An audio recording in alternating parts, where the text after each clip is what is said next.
sirop d'érable est un plaisir menacé?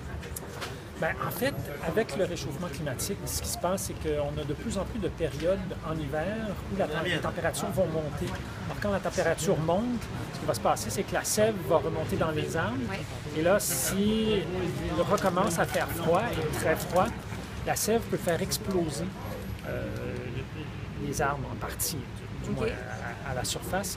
Donc, ça peut nuire beaucoup aux érables, à leur survie et donc à la production de sirop d'érable. Alors, une autre bonne raison de lutter contre les changements climatiques, c'est de protéger le sirop d'érable québécois. Super, merci beaucoup. Merci. Bah, du coup, je vais en prendre un. J'avais une question, en fait, je voulais savoir quel effet du changement climatique avait été constaté sur le fleuve Saint-Laurent.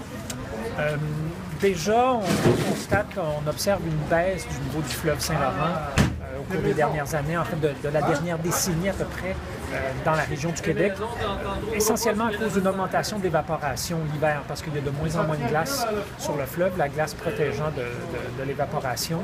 Il y a d'autres conséquences qu'on voit aussi, par exemple, au niveau de l'érosion côtière.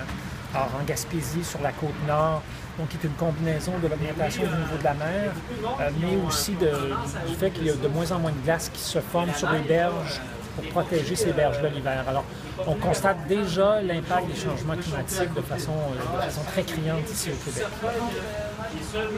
Du coup, je me demandais, parce que j'ai entendu parler de la fonte des glaces, mais est-ce qu'il y a un impact sur la neige, sur le réchauffement climatique? Ben, oui. En fait, au Canada, par exemple, Environnement Canada estime qu'on perd à peu près 50 cm de neige par décennie, en moyenne à l'échelle du pays. Évidemment, il y a des variations d'une année à l'autre, d'une région à l'autre, mais en moyenne, il y a de moins en moins de neige au Canada parce qu'il fait de plus en plus chaud l'hiver. Et parfois, 1 degré de différence, ben, c'est ce qui va faire qu'on a de la neige ou de la pluie verglaçante ou de la pluie.